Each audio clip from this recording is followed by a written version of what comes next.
যে এই 800 বছর মুসলমানরা ক্ষমতায় যে ছিল, তারপর মুসলমানের কাছ থেকে ক্ষমতা কেড়ে নিয়েছে। কারা কেড়ে নিয়েছিল? কারা? ইংরেজ, ব্রিটিশ। কত বছর?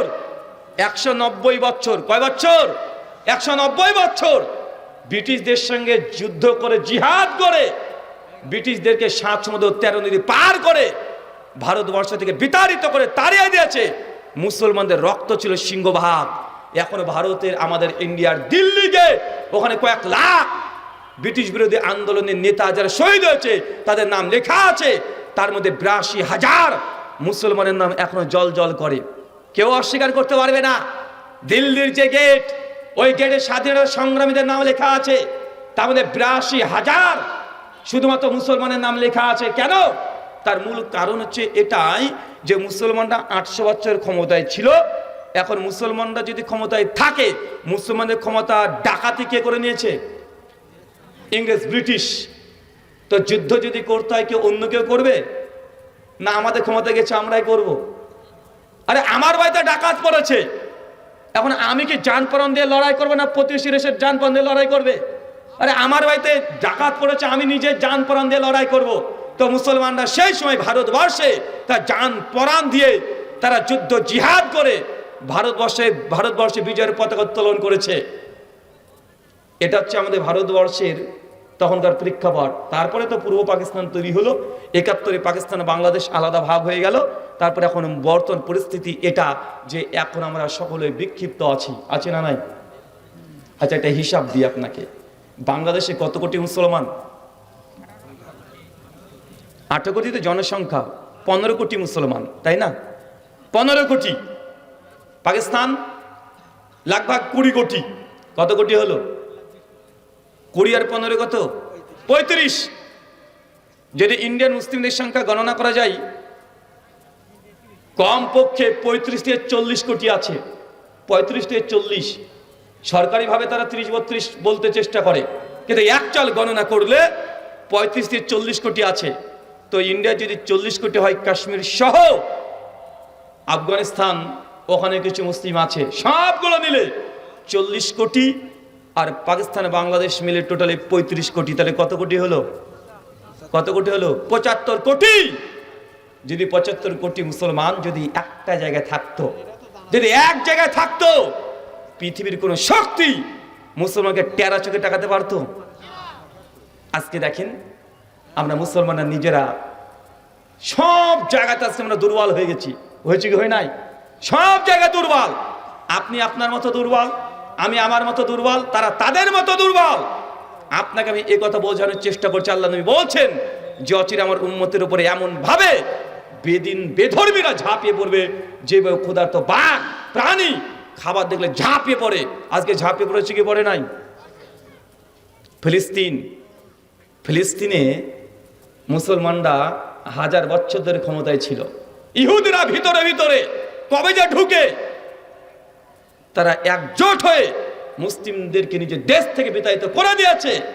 আর গোটা বিশ্বের মিডিয়াগুলো তখন এরা বলছে যে মুসলমানরা জঙ্গি, মুসলমানের সন্ত্রাসী। বলছে কি বলছে না? হয়তো ভূখণ্ড আমাদের মুসলমানরাই বিজয় লাভ করেছে, কিন্তু মুসলমানরা ইহুদিদেরকে কিছুদিন থাকতে দিয়েছিল যে আমাদের দেশে তোমরা থাকো, কিন্তু ইহুদিরা পরিকল্পিতভাবে মুসলমানদের সঙ্গে লড়াই করছে। আর গোটা বিশ্বের মানুষ এখন মুসলমানকে জঙ্গি, সন্ত্রাসী বলে কি বলে না? স্পেন, ওখানে মুসলমানরা প্রায় 750 বছর ক্ষমতায় ছিল। কত বছর? 750 বছর। আজকে স্পেনে ইসলাম নামটা পর্যন্ত নেওয়া যায় না, নাম নেওয়া যায় না। আপনি পূর্ব থেকে পশ্চিম মধ্যে সব জায়গায় দেখেন মুসলিম জাতি আজকে নির্যাতিত। আল্লাহ নবী ভবিষ্যৎবাণী যখন বলছেন, সাহাবীরা অবাক হয়ে বলছে, ইয়া রাসূলুল্লাহ, যে আমাদের উপরে এভাবে নির্যাতন করবে বেধর্মীরা, সেই দিনকে আমরা সংখ্যায় কম থাকবো? যে আমাদেরকে সবাই মারবে, সবাই আমাদেরকে পদদলিত করবে, নির্যাতন করবে, সংখ্যায় কি আমরা নবী কম থাকবো? আল্লাহ নবী তখন বলছেন, আপনি চিন্তা করে দেখেন, সাহাবীরা যে সময় প্রশ্ন করছে, ওই সময় সাহাবীরা কতজন ছিল? কতজন? আরে 1000 পুজবে না, মানে কয়েক হাজার সাহাবীরা ভাবছে মনে আমরা 1000 মানুষ মানে ইসলাম গ্রহণ করেছি। সেই সময় মনে হয় আর সংখ্যা কমে যাবে, মানে 400-500 শক্তি মুসলিমদেরকে মারবে তাই মনে করেছে তারা। তার জন্য নবী বলেছে, ইয়া রাসূলুল্লাহ, সেই সময় কি আমরা সংখ্যায় কম থাকবো? কারণ তারা বদরে 313 জন সাহাবী নিয়ে বদর প্রান্তে তারা চলে যায়, তাদের জজবাই আলাদা। আল্লাহর পক্ষ থেকে বিজয় চলে আসে, আসে না? আল্লাহর পক্ষ থেকে বিজয় চলে আসে, কারণ 313 জন মানে তাদের ইমানে কমপ্লিট তারা। আর আমাদের এই কবর পূজা, মাজার পূজা, বিভিন্ন রকমের তন্ত্র পূজা নিয়ে আপনি যদি যান তো আপনি শহীদ হবেন না জাহান্নামে যাবেন? কথা বলেন। 313 জন সাহাবী হলে কি হবে?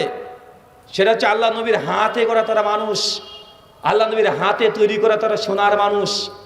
আল্লাহ নবী যাদেরকে পছন্দ করে, নবীজিকে ভালোবাসে, আল্লাহর পক্ষ থেকে যারা সার্টিফিকেট পেয়ে গেছে রাদিয়াল্লাহু তাআলা আনহু রাদওয়ান, যে আমি আল্লাহ তাদের প্রতি খুশি, আর সাহাবী তারাও আল্লাহর প্রতি খুশি। তো সাহাবীরা তো আল্লাহর প্রতি খুশি হয়েছিলেন, আপনারা কি খুশি নাকি? না না, মুখে দাবি করলে হবে যে খুশি। আপনি আল্লাহর প্রতি খুশি না। আল্লাহকে কখন আপনি মনে রাখেন? বিপদে পড়লে, ওই হসপিটালে গেলে আল্লাহ আমার ছেলেকে বাঁচিয়ে দাও, ওই হসপিটালে আশেপাশে গেলে তখন মনে পড়ে যে না আল্লাহ বলে কি একজন আছে। বাহ্যিক দুনিয়াবী জীবনে যখন আপনি চলেন সেই সময় যে আল্লাহ আছে এটা আপনি নিজেই ভুলে যান। আছে না নাই? কথা বলেন। যে থাকতেও ইমান যদি থাকতো, তার দাড়ি বাটকারাতে আপনি কম দিতে পারতেন না। দাড়ি বাটকারে কম দেওয়া হয় কি হয় না? হয় কি হয় না? আরে 1 নাম্বার মাল বলে 4 নাম্বার মাল আপনি বিক্রি করে দেন, সমাজে আছে না নাই? আরে ডাইরেক্ট দোকানদার বলছে ভাইজান এটা 1 নাম্বার মাল, অথচ দেখা যাচ্ছে এটা 1 নাম্বার না 2 নাম্বার মাল, ওই 1 নাম্বার বলে চালিয়ে দিচ্ছে। আছে না নাই? আরে এটা হচ্ছে মুসলমান। আপনাকে আমি এই জন্য বলেছি, গোটা বিশ্ব জগৎ আজকে মুসলিম জাতি নির্যাতিত। আল্লাহ নবী ভবিষ্যৎবাণী করে বলছেন সেই সময় আমার উম্মতের সংখ্যা মোটেও কম থাকবে না, উম্মত হবে অনেক, অজস্র, গুণে শেষ করা যাবে না। চিন্তা করেন আজকে উম্মতকে গুণে শেষ করা যায়? চাচা, নবীর যুগে সাহাবীরা ছিল মাত্র কয়েক হাজার। আজকে আমার সামনে যতগুলো উম্মতে মুহাম্মদী বসে আছে, আল্লাহ নবীর সামনে এতগুলো উম্মত ছিল না। আজকে এক মজলিসে বাংলাদেশে একটা প্রান্তে একটা কোনায় যতগুলো মুসলমান আমার সামনে বসে, আল্লাহ নবী যেই সময় হাদিসটা বলছে তো সেই সময় এতগুলো মুসলমানও ছিল না, ঈমানই আনে নাই। সেই সময়কার কথা নবী বলছে আমার উম্মত শেষের সংখ্যায় কম থাকবে না, তারা গুণিত অগন্তি হবে। আজকে দেখেন তো গোটা বিশ্বজগতে মুসলিম জাতি কোন জায়গায় নাই? মুসলমানের 56খানা রাষ্ট্র আছে, যেটি সংখ্যাগরিষ্ঠ মুসলিম রাষ্ট্র। আছে না নাই? আছে না নাই? মুসলমান 180 কোটি। আপনি চিন্তা করতে পারছেন? যে সব নবী হাদিস বর্ণনা করছে হাজার মাত্র মুমিন, আর সেই নবীর উম্মত আজকে গোটা বিশ্বজগতে 180 কোটি। তারপরেও মুসলমানরা মার খাচ্ছে আজকে। আল্লাহ নবী কারণ বলে দিয়েছে সেই সময়। নবী বলছে 2টো কারণে মুসলিম উম্মাহ মার খাবে।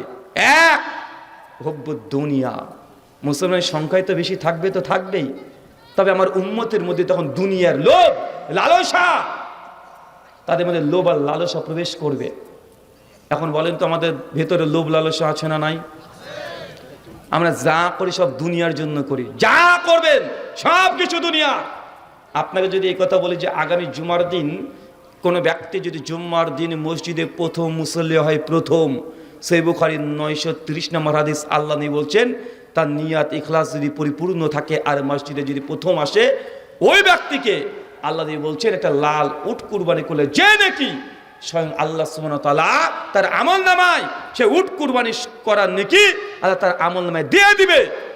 এই হাদিস শোনার পরেও দেখেন জুমার দিন আপনার এলাকাতে যারা মসজিদে নামাজ পড়তে যায়, যখন মসজিদে আজান হচ্ছে মানুষ তখন বলে যে ওই হুজুর এখন বকবে, মানে খুতবা হবে, ও বকতে থাক, হুজুর বকবে।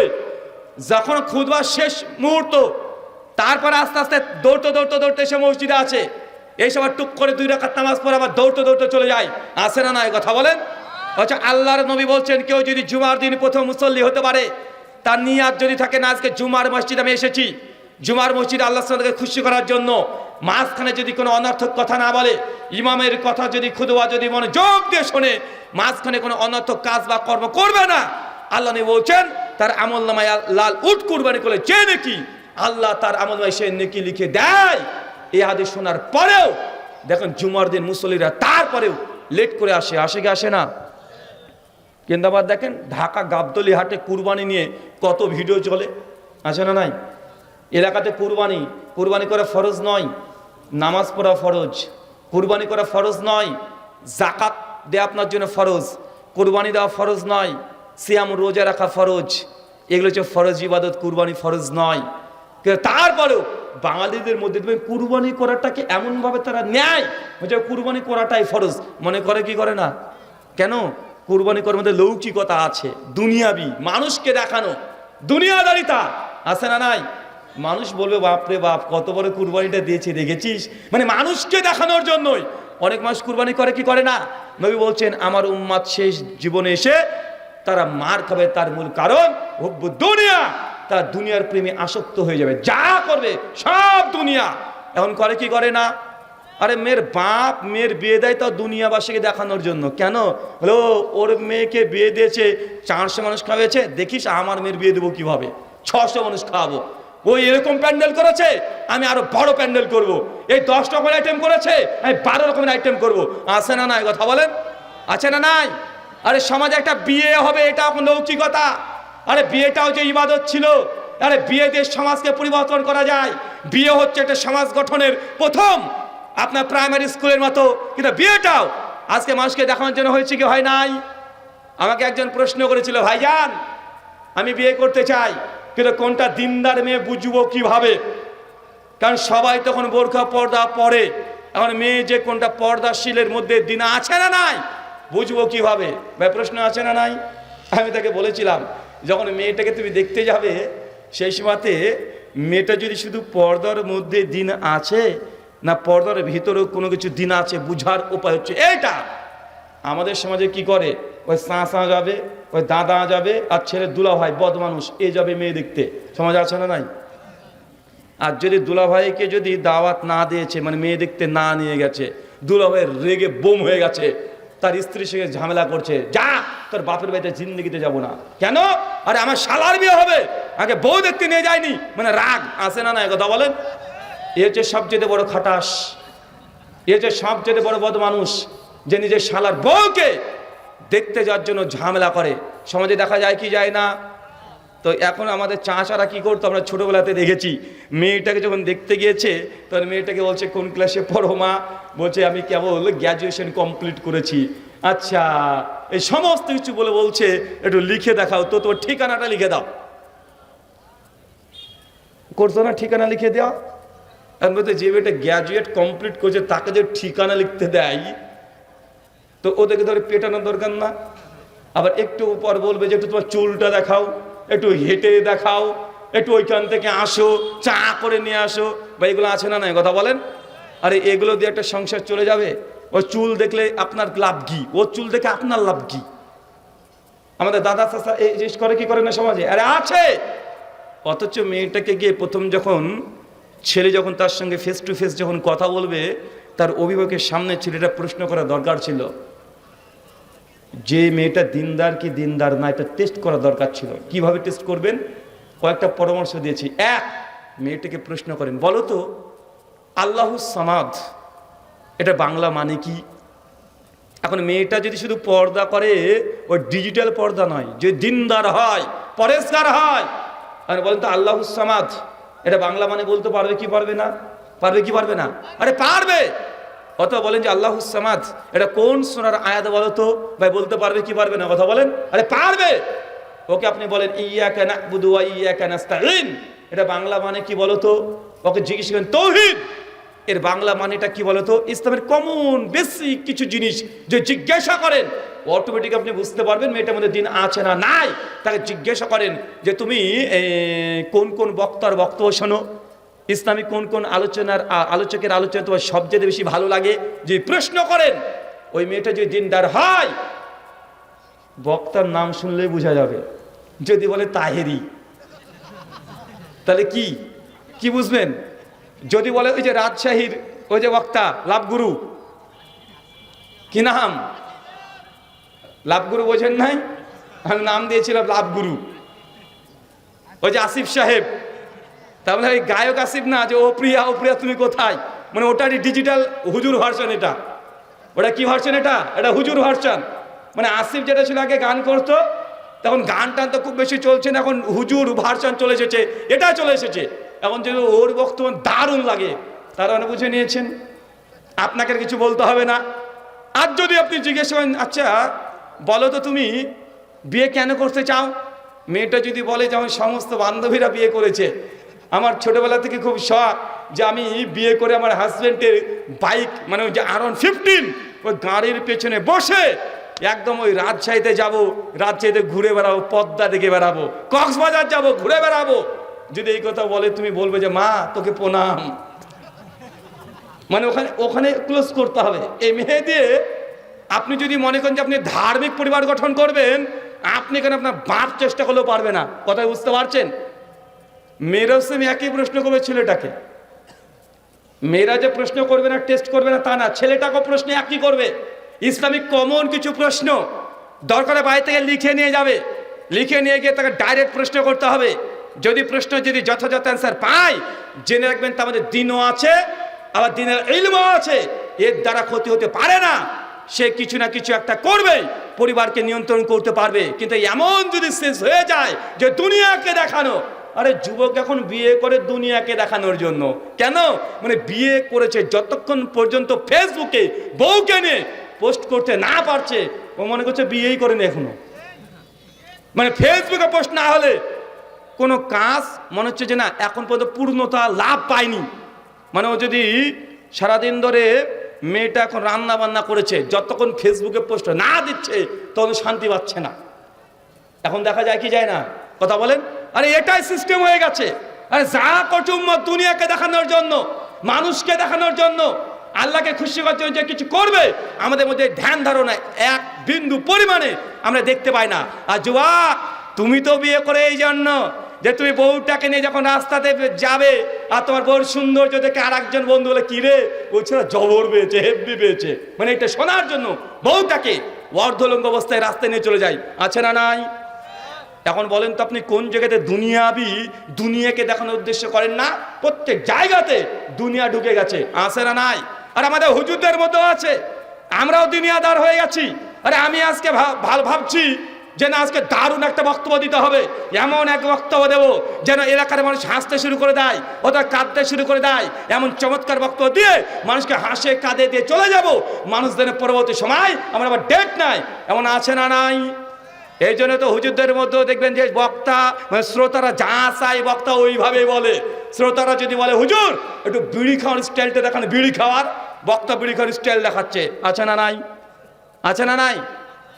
মানে শ্রোতারা যা চায় বক্তারা আমরা তাই হয়ে গেছি। কে আজকে দুনিয়াকে মূল্য দিতে গিয়ে পুরো বিশ্ব জগতে আজকে এই অবস্থা।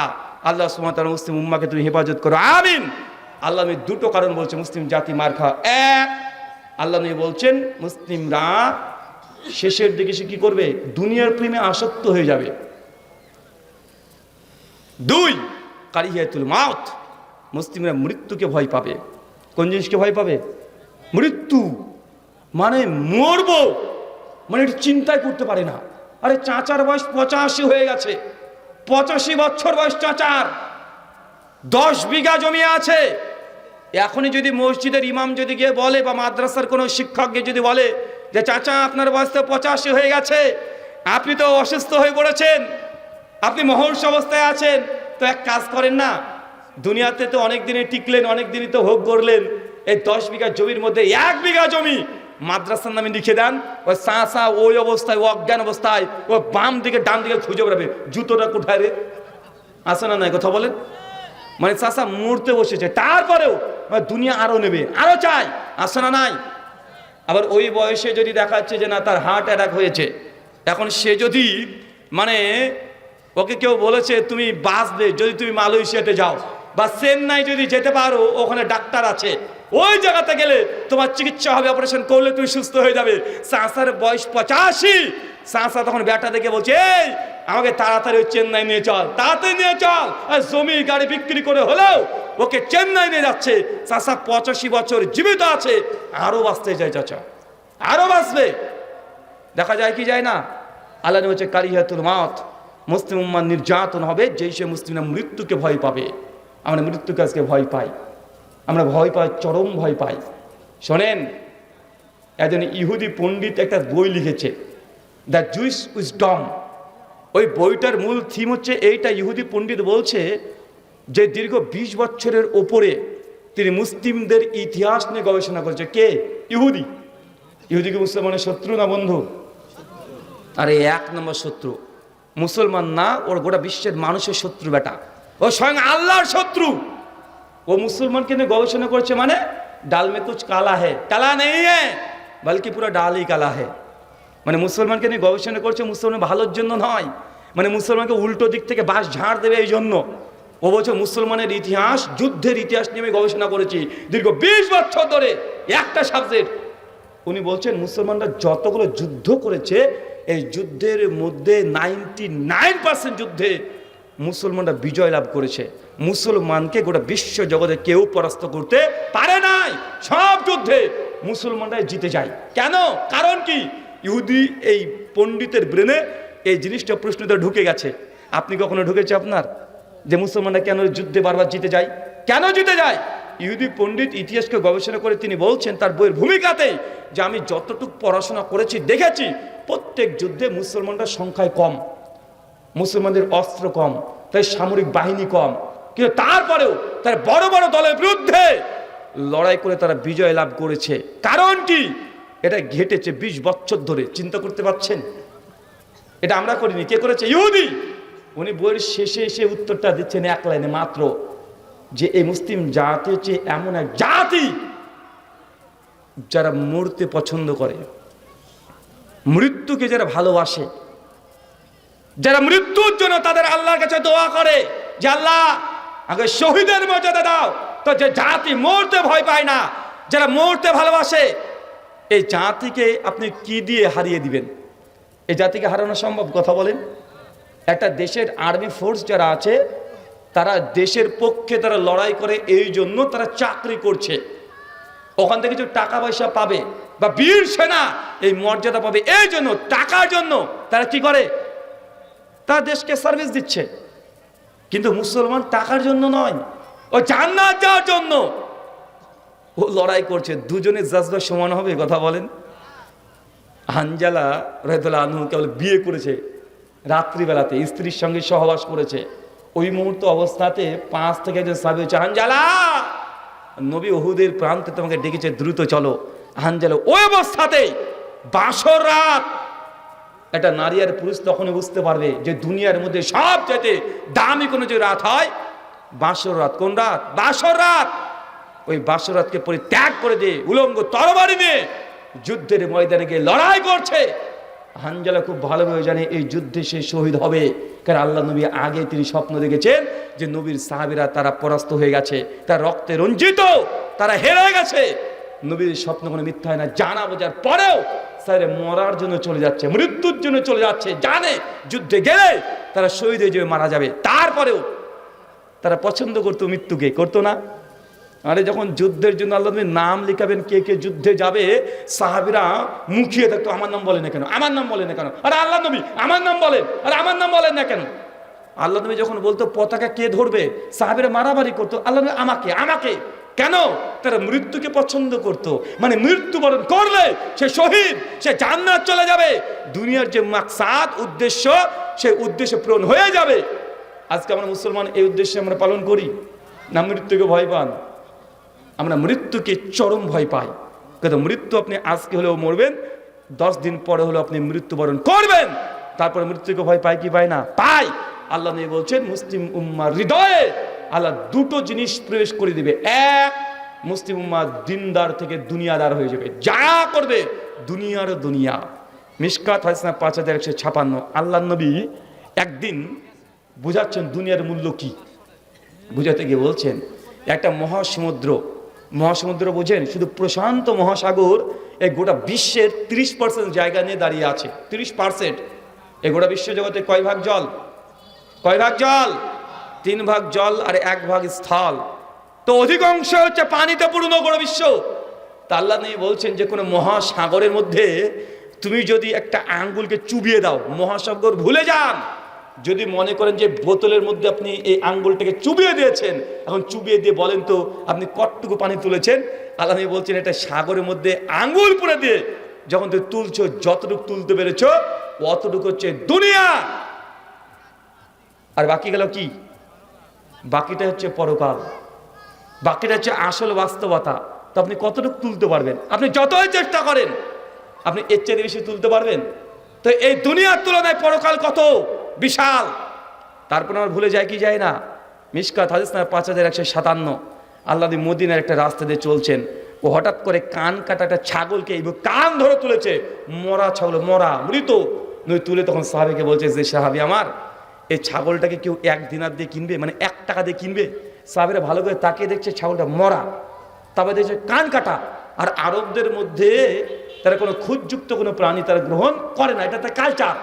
নবী বলেছে ইয়া রাসূলুল্লাহ, ছাগল তো মরা, তারপরে কান কাটা, তো ছাগল নিয়ে তো আমরা মুসিবতের মধ্যে পড়ে যাব। কান কাটা ছাগল, মরা ছাগল মানে 2-1 দিন থাকলে গন্ধ বেরোবে, পচে যাবে, এ নিলেই তো বিপদ, তাকে আবার মাটি দিতে হবে, কবর দিতে হবে। ইয়া রাসূলুল্লাহ 1 দিনার দিও, মানে 1 টাকা দিয়ে মানে কিনতে চাই না, আরে ফ্রি তো দিলেও কিনবো না। আল্লাহ নবীর সঙ্গে সে বুঝিয়ে বলছেন যে শোনো, এই মৃত ছাগল যেমন তোমাদের কাছে নিকৃষ্ট, কোনো মূল্য নেই, বিপদ, শুধু বিপদ। এই দুনিয়াও আল্লাহর কাছে এই মৃত ছাগলের চাইতেও নিকৃষ্ট, কোনো মূল্য নেই। বলেন তো নবী আপনাকে আর কিভাবে বুঝাবে এই দুনিয়ার নিষ্ঠুর বাস্তবতা, আর কিভাবে বোঝাবে? কত মানুষ দেখেন মৃত্যুবরণ করেছে, অলরেডি মারা গেছে, কত দাম্ভিক মানুষ মারা গিয়েছে কি যায় না? কথা বলেন, হিটলার 60 লাখ ইহুদিকে একাই মেরে দিয়েছে, ও কি জীবিত আছে না মারা গেছে? জীবিত আছে না মারা গেছে? আরে ও মারা গেছে। পৃথিবীর কত দাম্ভিক ব্যক্তি, ফেরাউন জীবিত আছে না মারা গেছে? আরে মারা গেছে। আবু জাহেল, আবুল আহাব, উতবা, সাইবা, যতজন আছে সবাই মৃত্যুবরণ করেছে কি করে নাই? মৃত্যু হচ্ছে নিষ্ঠুর বাস্তবতা। চাচা, মৃত্যু আপনাকে বরণ করতেই হবে, কিন্তু মৃত্যুর আগে যদি প্রস্তুতি না নেন, দুনিয়াতে কিছু পেলেন না, পরকালেও যদি কিছু না পান, তো এই জীবনে কোনো মূল্য আছে আপনার? আর এই দুনিয়াতে কোনো ইনকাম করে 50-100 টাকা ইনকাম করে কষ্ট করে জীবনযাপন করছেন, কিন্তু মৃত্যুর পরে যদি আপনি জান্নাত যেতে না পারেন, তো এই কালও হারিয়েছেন, ওই কালও হারিয়েছেন, দুটো কাল হারাচ্ছেন কি হারাচ্ছেন না? আরে হারাচ্ছেন। নবী এই জন্য বলছেন, ধনীদের চাইতে গরিব মিসকিন মানুষ যারা আছে তাদের জান্নাত যাওয়া সহজ, তার ধনীর চাইতে 500 বছর আগে জান্নাত যাবে। কেন? কারণ এই গরিব মানুষের পরীক্ষা কম। কেন? গরিব মানুষকে জাকাত দিতে হয় না, ও হজ করতে হয় না, তাদের দান সাদগার তেমন কোনো হিসাব লাগবে না, কুরবানিও মাফ হয়ে যেতে পারে। কেউ যারা ধনী তাদের হিসাব, তাদের পরীক্ষা বেশি হবে কি হবে না? কথা বলেন। তাই পরীক্ষা বেশি কি বেশি না? তার পরীক্ষা বেশি, টাকা পেয়ে গেছে মানে এখন তার পরীক্ষাও বেশি। আর আপনি গরিব মানুষ, আল্লাহ বলছেন আপনি দ্রুত জান্নাত যেতে পারবেন। দুনিয়ার বাস্তবতা, মৃত্যুবরণ করবেন এটা নিশ্চিত। আচ্ছা, কখনো মৃত মানুষকে গোসল দিয়েছেন? দেবেন। যখন মৃত মানুষকে গোসল দেবেন তখন কিছু অনুধাবন করতে পারবেন।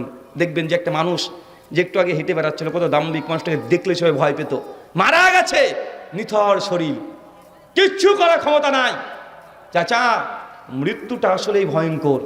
50 বছর ধরে চাচের সঙ্গে আপনার সম্পর্ক, এক বিছানায়, এক লেপের নিচে, এক কম্বলের নিচে 50 বছর ধরে যেই ঘরে আপনি সংসার করেছেন, থেকেছেন, আজকে রাত্রে যদি এখন যদি মারা যায়, আর আপনাকে যদি বলা হয় আজকে সারা রাত এই চাদরের নিচে, কম্বলের নিচে চাচের সঙ্গে ঘুমান, পারবেন না, অল্লাহি পারবেন না। মৃত শরীরের সঙ্গে ঘুমিয়ে থাকতে পারবেন? কথা বলেন, পারবেন? ভয়ঙ্কর হয়ে যায়। আরে যার সঙ্গে 50 বছর আপনি ছিলেন, 50 বছর এই ঘরেই ছিলেন, এই লেপ ক্যাথার মধ্যে আপনি ছিলেন, কিন্তু মানুষ যদি মৃত্যুবরণ করে, সেই লাস্টে মানুষ ভয় পায়, ভয় পায় না? আরে পায়। মানুষ মারা গেলেই সব শেষ, ভয় পাচ্ছে তাকে দেখে।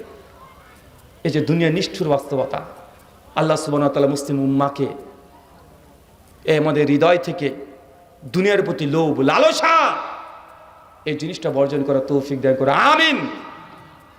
মৃত্যু এটা অনিবার্য, এটা স্বীকার করে নেন। মৃত্যুবরণ করতে হবে, এটা নিশ্চিত। তার জন্য মৃত্যুর জন্য প্রস্তুতি নিতে হবে। নিতে হবে কি হবে না? কথা বলেন, নিতে হবে কি হবে না? হবে। আরে আমরা মুসলমান, আমরা পুনর্জন্মে বিশ্বাস করি না, করি নাকি? হিন্দু দাদারা মনে করে এই জন্মে যদি ভালো কোনো কাজ না করেন, তাহলে পরের জন্মে কুত্তা, বিড়াল, ছাগল, শুয়োর হয়ে জন্মগ্রহণ করবেন। এটা কাদের বিশ্বাস? বিবর্তনবাদ কারা বিশ্বাস করে? মানে পুনর্জন্ম চক্র। মহাভারত অনুশাসন পর্ব 46 নম্বর অধ্যায় লিখে রেখেছে, বলছে যারা এই দুনিয়াতে গরুর মাংস খেয়েছে, গরুর গোস্ত খেয়েছে, হিন্দু ধর্মগ্রন্থ বলছে পরের জন্মে এরা শুয়োর হয়ে জন্মগ্রহণ করবে। চিন্তা করেছেন? আর যারা এই জন্মে গৌমাতাকে হত্যা করে গরু মাংস খেয়েছে, তারা রৌরর নামক নরকে তারা থাকবে। মানে আমরা মুসলমান, তাদের বিশ্বাস অনুযায়ী কোথায় থাকবো? কথা বলেন, কোথায়? আমরা নাকি নরকে থাকবো, এটা তাদের বিশ্বাস, তাদের ফের। আমরা তাদের সঙ্গে এই কথা বলতে চাই না। আচ্ছা, আমার একটা প্রশ্ন, আপনি একটু বুঝেন তো, যদি পুনর্জন্মের চক্র যদি ঠিক হয়, যে এই জন্মে কেউ যদি পাপ করে পরের জন্মে কি হয়ে জন্মগ্রহণ করবে? কুত্তা, বিড়াল, ছাগল। বাঙালি মুসলমানরা এই কথা বলে যে 7 জনম, বলে না যে 7টা জনম হয়। আরে না রে ভাই, মুসলমানের একটা জনম হয়। 7 জনম, 10 জনম, 20 জনম, ওটা হিন্দুদের আকীদা, কিন্তু মুসলমান মনে করে তারও 7 জনম। এই দুনিয়াতে কেউ যদি খারাপ কাজ করে পরের জন্মে কুত্তা, বিড়াল, ছাগলে জন্মগ্রহণ করবে, এটা তাদের বিশ্বাস। আচ্ছা বলেন তো, দুনিয়াতে এখন পাপ বাড়ছে না কমছে? বাড়ছে না? তো দুনিয়াতে পাপ বাড়ছে, আচ্ছা মানুষের সংখ্যা বাড়ছে না কমছে? তো পাপ যদি বাড়ে তো মানুষের সংখ্যা কমার কথা না বাড়ার কথা? আরে মানুষের সংখ্যা কমে যায়, কুত্তা, ছাগল, বিড়াল লোড হয়ে যাওয়ার কথা। অথচ আস্তে আস্তে কুত্তা, বিড়াল, ছাগল এগুলোই আস্তে আস্তে তারা বিলুপ্ত হয়ে যাচ্ছে, আরে মানুষের সংখ্যা বাড়ছে। তার মানে এখান থেকে বোঝা যায় যে পুনর্জন্মের যে চক্রের যে কনসেপ্ট বলে, এটা বাস্তব রিয়েলিটি নয়, এটা একটা ফলস কনসেপ্ট, বিশ্বাস। তারা বলছে এই জন্মে মানুষ যত পাপ করবে পরের জন্মে সে নিচু স্তরে প্রাণী হয়ে জন্মগ্রহণ করে, তো দুনিয়াতে তো পাপ করছে মানুষ। আমাদের হিন্দু দাদারা বিশ্বাস করে যে মানুষ কানা হয়ে জন্মগ্রহণ করেছে, ন্যাংরা হয়ে কেন জন্মগ্রহণ করেছে? কারণ আগের জন্মে কোনো খারাপ কাজ করেছে, তাই না? এই জন্য এই জন্মে এসে কানা ন্যাংরা হয়ে জন্মগ্রহণ করেছে। তা আমি এই জন্য বলেছিলাম যে কোনো মানুষ যদি কানা বা ন্যাংরা হয়ে যে জন্মগ্রহণ করে, এটা যদি পূর্বজন্মের পাপের কারণে হয়ে থাকে, বিজ্ঞান আজকে এত উন্নত হয়েছে, অন্ধ হয়ে জন্মগ্রহণ করলেও তাকে চোখ দিয়ে ভালো করে দেয়, করে কি করে না? করে কি করে? সে ভালো হয়ে যায়। তাহলে পূর্বজন্মের পাপের কারণে যদি অন্ধ হয়, তো বিজ্ঞানের প্রযুক্তির কারণে ওই কানাকে তো ভালো হয়ে যাচ্ছে, তাই কি ঈশ্বর হেরে গেল না বিজ্ঞানের কাছে? হেরেছে কি? হারে নাই। আরে মুসলমান এটা বিশ্বাস করে, মুসলমান কি বলে? তুই অন্ধ হর, কানা হো, তুই যেভাবে জন্মগ্রহণ করেছিস আগের জন্মের পাপের কারণে না, বরং তোর এটা পরীক্ষা। কি এটা? এটা তোমার পরীক্ষা, তোমারও পরীক্ষা, তোমার বাপ মার পরীক্ষা। একটা ছেলে অন্ধ হয়ে জন্মগ্রহণ করেছে, বাপ মা যদি একটু নাক শিক্ষা দেয়, একটু বাঁকা চোখে তাকায়, তাহলে বাপ মা এটা বেঞ্চাপি করেছে, তার এটা কি পরীক্ষা? কি পরীক্ষা? নাই, পরীক্ষা। কিন্তু ওইগুলোর সঙ্গে আমাদের একটা পার্থক্য আছে না? নাই, আছে। সম্মানিত সুধী, আমি আপনাকে যে কথা বলছিলাম, যদি দুনিয়াতে আবার বিজয় লাভ করতে চান, যদি বিশ্ব জগতে মুসলমান আবার মাথা উঁচু করে দাঁড়াতে চান, দুটো কাজ। এক, এই দুনিয়ার প্রতি লালসা কমাতে হবে। পারবো তো ইনশাআল্লাহ? আরে যে লালসা কমিয়েছে তাকে গোটা বিশ্ব জগৎ আজকে চিনেছে না? এই যে বাংলাদেশের হাদি, যিনি মৃত্যুবরণ করেছেন, শাহাদাত, আল্লাহ সুবহানাহু ওয়া তাআলা তাকে কবুল করুন, আমিন। তো এই যে মৃত্যুবরণ করেছে, কোনো লোভ, কোনো লালসা নাই। দেখেন গোটা বিশ্বের মানুষের দোয়া পাচ্ছে, পাচ্ছে কি পাচ্ছে না? ওই মাইকে প্রচার করার দরকার নেই। আপনার নেতা যদি মারা যায়, তাহলে মানুষকে জড়ো করার জন্য এলাকাতে মাইকিং প্রচার করতে হয় কি হয় না? হয়। আরে যে ব্যক্তি আল্লাহর কাছে কবুল হয়ে যাবে, অটোমেটিকই গোটা বিশ্বের মানুষ তার জন্য দোয়া করবে, করে কি করে না? করে। আপনি যদি নিঃস্বার্থভাবে কাজ করেন, মানুষ আপনার কাছে চলে আসবে। কিন্তু দেখেন, এই রিয়েলিটি বাস্তব দেখতে পাচ্ছেন, তারপরে আমাদের মধ্যে কোনো পরিবর্তন। যত দুনিয়ার লালসা কমাবেন, আল্লাহ তত আপনাকে দিবে। যত লোভ বাড়বে, আল্লাহ তত কমে দিবে। আপনি কেন বুঝেন না এগুলো? আর রিজিকের মালিক আল্লাহ। আপনি যত চেষ্টা করেন 1 টাকা বেশি রোজগার করতে পারবেন না। কেন? আপনি হারাম ইনকাম করতে যাচ্ছেন। রিজিক আপনার নির্ধারিত হয়ে গেছে। মৃত্যুর 50, এই জন্মের এই সৃষ্টি জগতের 50,000 বছর আগে ক টাকা যে রোজগার করবেন, ক কেজি গোস্ত খাবেন, ক কুইন্টাল ভাত খাবেন, ক কুইন্টাল বিরিয়ানি খাবেন, সমস্ত কিছু আল্লাহ আগে থেকে নির্ধারণ করে রেখে দিয়েছে। আপনি যতই চেষ্টা করুন, তারপরে 1 টাকা বেশি ইনকাম করতে পারবেন না। একটা চালের দানা আপনি অতিরিক্ত খেতে পারবেন না। পারবেন? কথা বলেন না। কারণ রিজিক হচ্ছে নির্ধারিত। কেন আপনি হারাম পথ বেছে নেবেন? আল্লাহ বলছেন মানুষকে দুটো জিনিস খুঁজে বেড়ায়, 1 মৃত্যু, আর 2 রিজিক। মানুষ যতক্ষণ তার উপার্জিত রিজিক, তাকদিরে যে রিজিক লেখা যা আছে তা না পাচ্ছে, ততক্ষণ আপনার মৃত্যু হবে না। কেন? আপনি বাঁকা রাস্তায় চলে যান। অনেকে বলে যে কষ্ট করলে কেষ্ট মিলে। বাঙালি বলেন না আপনারা? কেষ্ট মানে কি জানেন? কেষ্ট মানে কৃষ্ণ। কৃষ্ণের একটা নাম কি? কেষ্ট। তো কষ্ট করলে কেষ্ট মিলে মানে কৃষ্ণকে মিলে। এটা হিন্দু দাদাদের প্রবাদ, বাঙালি মুসলমানের বাচ্চাও বলে কি বলে না? আশ্চর্য এরা, মানে আশ্চর্য এরা। মানে কথা আমরা বলি না, আরে ভাই এমন ভাব করছিস, বলছে মহাভারত অশুদ্ধ হয়ে গেল। তো ভাই মহাভারত বিশুদ্ধতার প্রমাণ কি? বুঝলেন না মনে হয়। মানে আমরা যেহেতু ভারতবর্ষের মানুষ তো 80% অমুসলিমের রাষ্ট্র, তো হিন্দু দাদাদের কালচার এমনভাবে আমাদের ঘরে ঘরে প্রবেশ করে গেছে, অনেক সময় এই কাজগুলো করি নিজেরা বুঝতে পারি না। দেখবেন আপনি পড়তে বসেছেন, আপনার ছেলেটা পড়তে বসেছে, হঠাৎ করে বই একটু পা লেগে গেছে, ইতিহাস, জীবনবিজ্ঞান, ভৌতবিজ্ঞান বইয়ে, মা বা শিক্ষক দুজি ভাই প্রণাম কর প্রণাম কর প্রণাম কর, কেন জিজ্ঞেস করেন বলতে পারবে না, কেন যে করে। আচ্ছা না, কথা বলেন। আচ্ছা, আমাদের হিন্দু দাদাদের বিশ্বাস যে বিদ্যার দেবীর নাম হচ্ছে সরস্বতী। যখন বিদ্যাতে পা লেগে যাচ্ছে, বইয়ে পা লাগছে, মানে মা সরস্বতীর এখন অপমান হয়ে গেছে, এই জন্য আপনাকে কাফারা দিতে হবে, মানে জরিমানা দিতে হবে। তো কাফরা কি? প্রণাম করে দাও। তো মুসলমানের বাচ্চার সঙ্গে সরস্বতীর কোনো সম্পর্ক আছে? তা আপনি প্রণাম করছেন যে, ও হিন্দু করছে, ওর ধর্ম করুক, কিন্তু আপনি করলেন যে। ভাই সমাজে আছে না নাই, কথা বলেন। মানে এটা আমাদের কৃষ্টি কালচার, আমাদের সমাজ এইভাবে চলছে। ওই যে কষ্ট করলে কেষ্ট মিলে না, কষ্ট করলে যে আপনি টাকা ইনকাম করতে পারবেন এর বাধ্যতামূলক কোনো নিয়ম নীতি নাই। রিজিক আল্লাহ লিখে দিয়েছেন, কষ্ট করলেই যদি ইনকাম বেশি হয়, তার রাজমিস্ত্রি যারা আছে, যারা পাথর ভাঙে, বোল্ডার ভাঙে, এদের ইনকাম বেশি হওয়ার কথা ছিল ডাক্তারের চাইতে। উচিত ছিল কি ছিল না, কথা বলেন। তো ইনকামটা কার বেশি? ডাক্তার বেশি কষ্ট করে না রাজমিস্ত্রি বেশি কষ্ট করে? হ্যাঁ, যে রাস্তাতে এই যে সিমেন্ট বালি ইট বই নিয়ে চলে যায়, এদের বেশি পরিশ্রম হয়। একজন কৃষকের বেশি পরিশ্রম হয় না? ওই যে ডাক্তার মাস্টার তাদের বেশি পরিশ্রম হয়। কাদের?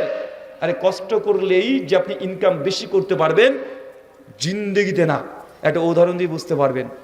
আপনারা দুজন আজকে ফজরে নামাজ পড়বেন, দুটো টোটো, বুঝেন টোটো কি বলেন আপনারা? টোটো না টুকটুকি? ওই যে ছোট ব্যাটারি গাড়িগুলো কি বলেন? অটো বলেন। আচ্ছা, আমরা টুকটুকি বলি ওটাকে। তো ওই টোটো মানে অটো, অটো তো বড়, যেগুলো আপনার সিএনজি বলেন ওগুলোকে আমরা অটো বলি, সিএনজিও বলে। তো যাই হোক, নাম যাই হোক, সমস্যা নেই। তো আজকে ফজরের সময় তো আপনারা দুই ভাই, আপন মায়ের পেটে যমজ ভাই, দুজনেই নামাজ পড়বেন ওই অটো গাড়ি নিয়ে ফজর নামাজ পড়ে বেরিয়ে যাবেন একসঙ্গে। গোটা আপনাদের অত্র অঞ্চল সব ঘুরবেন সারাদিন, মাগরিবের সময় ঢুকবেন আবার দুজন। চাচা বলেন তো, দুজনের ইনকাম সেম হবে? কেন? দুজন তো সেম টাইমে বের হয়েছেন, সেম গাড়ি, একই পরিশ্রম করেছেন, কিন্তু দুজনের ইনকাম কি সেম হবে? আচ্ছা, দুটো দোকান, হোটেল, সেম খাবার পাওয়া যায়, সেম রান্না, তারপরে দুইজনের ইনকাম সেম হয়? দুটো ডাক্তার এমবিবিএস, তারপরে দেখবেন দুজনের জনপ্রিয়তা, দুজনের রোগী, দুজনের ইনকাম সমান হয়? তো দুজনে তো চেষ্টা করছে সেম, দুজনে সেম নাম্বার পেয়েছে, জনপ্রিয়তা তারা সেম পায় না, অর্থ উপার্জনে তারা সেম পায় না। পায় কি পায় না, কথা বলেন? পায় না। কেন? রিজিক নির্ধারিত। অনেক দেখবেন এমবিবিএস করে ডাক্তারি করে তাকে কেউ চেনে না, আবার ওকে হাতুড়ি ডাক্তারের অনেক নাম, লাখ লাখ টাকা ইনকাম করে নিচে, আছে না নয়, কথা বলেন? আরে অনেকে চা বিক্রি করে লাখ টাকা ইনকাম করে নাই, আর মাস্টারি করে 30,000 টাকা ইনকাম করছে, আছে না নয়, কথা বলেন?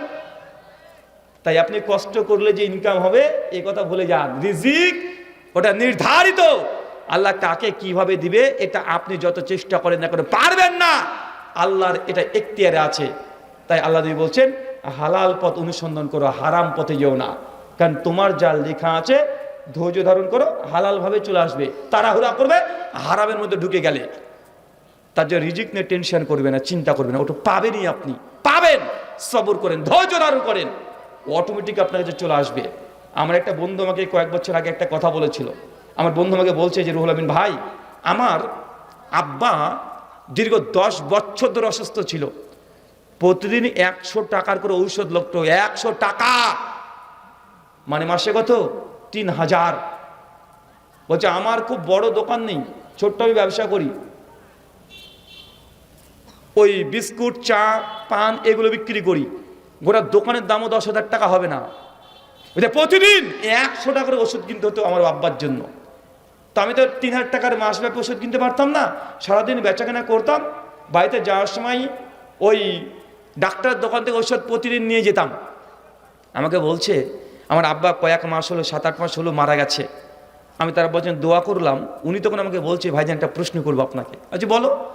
ও তখন ওকে বলছে যে 10 বছর ধরে আমি এই দোকান চালিয়ে আব্বার জন্য আমি ঔষধ কিনে নিয়ে গেছি, মাসে 3000 প্রতিদিন 100 টাকা। তো আমার আব্বা 7-8 মাস হলো মৃত্যুবরণ করেছে, এখন তার ওষুধ লাগে না, কিন্তু আমি চেষ্টা করি যে ওই যে টাকা 100 টাকা লাগতো, তো এখন তো 100 টাকা করে বেঁচে যাওয়ার কথা, বাঁচার কথা কি কথা নয়? মাসে তো 3000 টাকা ক্যাশ বেশি হওয়ার কথা, এখন কথা কি কথা নয়? চেষ্টা করছি, কই আমি টাকা ওটা সেভ করতে পারি না, বাঁচাতে পারি না। আর আমার ইনকাম বাড়েনি, যেমন তেমন ইনকাম আছে। আর আমার যে লাখ লাখ টাকা লেনদেন, যে 2-4 হাজার টাকা লাভ হলে ঢুকে যাবে এরকম তো না। আর আমার ব্যবসা কিনে প্রতিদিন 500-600 টাকা হয়, মানে আমার সম্পত্তি ওইটা 5000 টাকার মাল নাই দোকানে, 500-600 টাকা আমার প্রতিদিন ইনকাম হয়। তো এই যে 100 টাকা করে প্রতিদিন ঔষধ কিনতাম আব্বার জন্য, আব্বা যেই দিন থেকে মারা গেছে তারপর থেকে আমি যে 100 টাকা করে সেভ করবো আমি করতে পারি না, কোন দিক দিয়ে যে খরচ হয়ে যায়। আমি তখন বুঝতে পারলাম যে ভাইজান, তোমার আব্বা যতদিন জীবিত ছিল, তুমি তোমার আব্বার রিজিকটা তুমি যখন দায়িত্ব নিয়ে নিয়েছিলে, তখন তোমার ইনকামের মধ্যে আল্লাহ বরকত দিয়ে দিয়েছিল, রিজিকে বরকত আল্লাহ দিয়ে দিয়েছিল। যতদিন জীবিত ছিল ঔষধ কিনে দিয়েছো, ততদিন তোমার রিজিকে বরকত ছিল। বাপ যখন কবরে চলে গেছে, ওই রিজিকের বরকত নিয়ে চলে গেছে, চেষ্টা করলেও ওই 100 টাকা করে বাঁচাতে পারবে না। ভাইজান, বিয়ে করেছো ভালো কথা, বিয়ে করার পরে তুমি বলছো যে ভাই, বড় ভাই, আমি আব্বা মাকে একসঙ্গে খাওয়াতে পারবো না, তুই মাকে নে আর আমি আব্বাকে দেব। ভাগ করেন কি করেন না, কথা বলেন? ভাগ হয় কি হয় না? লজ্জাজনক বিষয়, লজ্জাজনক বিষয় যে আপনি বাপকার মাকে ভাগ করে দিলেন, আছে না নাই, কথা বলেন? শোনেন, বাপ মা যদি দায়িত্ব নিয়ে নেন না, বাপ মা আপনার ইনকাম খাবে না, বাপ মার একটা নির্দিষ্ট রিজিক আছে, ওই রিজিক যদি আপনি দায়িত্ব নিয়ে নেন, কিভাবে যে আপনার ইনকাম আল্লাহ দিয়ে দিবে ওটা আপনি নিজে বুঝতে পারবেন না। একটা মেয়ে যখন প্রথম পেটে বাচ্চা আসে, তখন দেখবেন তার মেন্সের রক্ত, পিরিয়ড, হাইস, এটাকে আল্লাহ বন্ধ করে দেয়। কেন? পেটে এখন একটা বেবি কনসেপ্ট করেছে, বাচ্চা এসেছে, এখন এই বাচ্চাটাকে বড় করতে হয়, তার খাবারের দরকার। আল্লাহ তখন ভেতর কানেকশন জুড়ে দেয়, ওই রক্তটাকে বাচ্চার জন্য খাবার বানিয়ে দেয়। যতদিন সন্তান গর্ভে থাকবে, ওই নাপাক রক্ত মেয়েদের মেন্স পিরিয়ড আর হবে না। ওই রক্তকে খাবার বানিয়ে, ভিটামিন বানিয়ে বাচ্চাকে ভেতরে আল্লাহ আস্তে আস্তে বড় করতে থাকবেন। যখনই দুনিয়াতে বাচ্চারা ভূমিষ্ঠ হবে, নারীটাকে যখনই কেটে দিবে, মেয়েটার দেখবেন আবারও পিরিয়ড শুরু হয়ে যায়। হয় কি হয় না, কথা বলেন? আর কোথা থেকে যে আল্লাহ সুবহানাহু ওয়া তাআলা মায়ের স্তনে দুগ্ধ দিয়ে পূর্ণ করে দিবে আপনি নিজে চিন্তা করতে পারবেন না। অথচ যে মেয়েটার বিয়ে হয়নি, বাচ্চা নাই, বিজ্ঞান ডাক্তার যদি চেষ্টা করে, তারপরেও তার স্তন থেকে 1 ফোঁটা দুধ বের করতে পারবে না। পারে, কথা বলেন না? যখনই বাচ্চা দুনিয়াতে চলে এসেছে, মায়ের স্তনে দুগ্ধ চলে আসে কি আসে না? কারণ আল্লাহ রিজিকের ব্যবস্থা করে দিয়েছে। এই বাচ্চা দুনিয়াতে জন্মগ্রহণ করেছে, এখন গোশ মাছ খেতে পারবে না, তার দাঁত নেই, তে দুনিয়ার এই খাবারগুলোকে হজম করতে পারবে না। তার একটাই খাবার, তখন মায়ের স্তনে আর দুধ দিয়েছে, এটা বাচ্চা রিজিক। 2 বছর দুধ খেতে থাকবে, কতদিন আর ভাল লাগে একই খাবার খেতে? তারও তো একটু রুচির পরিবর্তনের দরকার। যখন রুচির পরিবর্তনের দরকার, আল্লাহ ছোট ছোট তখন দাঁত দিয়ে দেয়। এরপরে দেখবেন মুরগির গোশ খাচ্ছে, গরুর গোশ খাচ্ছে, আর একটু দরকার, দুধের দাঁত ভেঙে মূল দাঁত যখন বের হবে, গরুর হাড্ডিও খাচ্ছে। আছে না নাই? রিজিকের মালিক আল্লাহ। আপনি চেষ্টা করলে কম করতে পারবেন না, বেশি করতে পারবেন না। মানুষ পথভ্রষ্ট হয় সব চাইতে ইনকাম করতে গিয়ে। কোথায়, কথা বলেন? ইনকাম, টাকা পয়সা রোজগার করতে গিয়ে মানুষ সব চাইতে বেশি এই দুনিয়াদার হয়ে যায়। এই জায়গাতে কন্ট্রোল করতে পারলেই, রিজিক যদি বুঝে নেন একবার, এটা আল্লাহর পক্ষ থেকে হয়, মানুষের অধিকাংশ গুনাহ থেকে মানুষ বেঁচে যাবে। যাবে কি যাবে না? আল্লাহ সুবহানাহু ওয়া তাআলা আপনাকে বোঝার তৌফিক দান করুক, আমিন। সেটা কি বললেন?